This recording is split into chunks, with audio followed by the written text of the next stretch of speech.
एक बड़ी खबर, गृह मंत्री अमित शाह का बयान सामने आया है। एयर स्ट्राइक पर गृह मंत्री अमित शाह का बयान सामने आया है। ये बड़ा अपडेट अपने दर्शकों को बता रहे हैं, जहां अमित शाह ने कहा कि हमें अपने सशस्त्र बलों पर गर्व है। ऑपरेशन सिंदूर पहलगाम हमले की प्रतिक्रिया, हमारे निर्दोष भाइयों की क्रूर हत्या के प्रति ये प्रतिक्रिया है। तो गृह मंत्री अमित शाह का ये बड़ा बयान एयर स्ट्राइक पर सामने आया है। ये बड़ा अपडेट हम आपको बता रहे हैं। साथ ही उन्होंने कहा कि हमें अपने सशस्त्र बलों पर गर्व है। तो भारत की तरफ से आतंकवाद के खिलाफ जो कार्रवाई की गई है, उस पर एक एक कर बयान सामने आ रहे हैं। गृह मंत्री अमित शाह का ये बड़ा बयान हम आपको बता रहे हैं। उन्होंने कहा कि हमारे निर्दोष भाइयों की क्रूर हत्या के प्रति ये प्रतिक्रिया है। एयर स्ट्राइक पर गृह मंत्री अमित शाह का बयान सामने आया है। ये बड़ी खबर हम अपने दर्शकों को बता रहे हैं। उन्होंने कहा कि हमें अपने सशस्त्र बलों पर गर्व है। तो आतंकवाद के खिलाफ भारत की कार्रवाई, एयर स्ट्राइक पर गृह मंत्री अमित शाह का ये बयान सामने आया है। और रुक कर लेते हैं आलोक जी का। आलोक जी, आप अपनी बात पूरी करिए।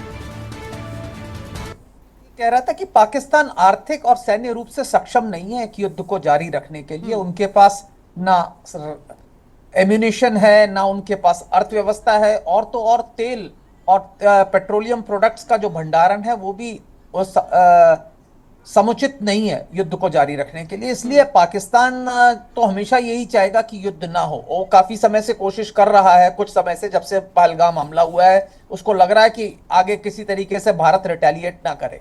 लेकिन पहलगाम का जवाब देना था और भारतीय सेनाओं ने उसका जवाब दिया है। साथ ही साथ पाकिस्तान की सशस्त्र सेनाओं को अपने आवाम को यह दिखाना है कि हाँ वो कुछ कर रही हैं, और इसलिए उन्होंने एक झूठा प्रोपेगेंडा शुरू कर रखा है। वहां पे पाकिस्तान के अंदर इस वक्त प्रोपेगेंडा चल रहा है कि उन्होंने भारत के 5 वायुयान गिरा दिए हैं, एक ब्रिगेड हेडक्वार्टर नष्ट कर दिया है, कई सैनिक कैंप गिरफ्तार कर लिए हैं।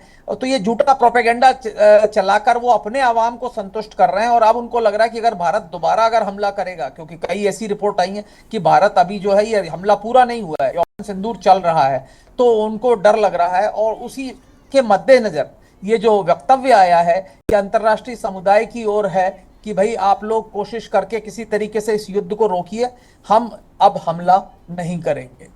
ठीक है आलोक जी, आप हमारे साथ बने रहिए। हमारे साथ जम्मू कश्मीर से वरिष्ठ पत्रकार संजीव जी भी जुड़ चुके हैं। संजीव जी, जिस तरीके से भारत ने आतंकवाद को मुंहतोड़ जवाब दिया है, आप इस पर क्या कहना चाहेंगे? नमस्कार, आपके माध्यम से मैं सभी का यहाँ धन्यवाद करता हूँ, आप सभी का। तो मेरा ये मानना है कि ये पहलगाम के हमले के बाद हमारे भारत की जनता इसके लिए पहले से ही तैयार थी कि कभी भी हमारी सेनाएं पाकिस्तान पर हमला कर सकती हैं। और जो मैं समझता हूं कि आज रात को उन्होंने 12:30 बजे के बाद कर दिया था। और ये मान के चलिए कि अभी ये शुरुआत हुई है और ये इसका अंत होगा जब हम लोग पीओके उसे छीन कर ले लेंगे।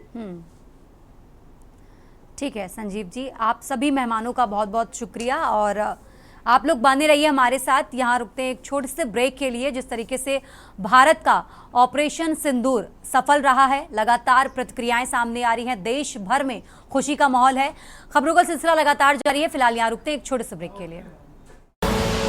आप देख रहे हैं के न्यूज़, खबरों का सारथी।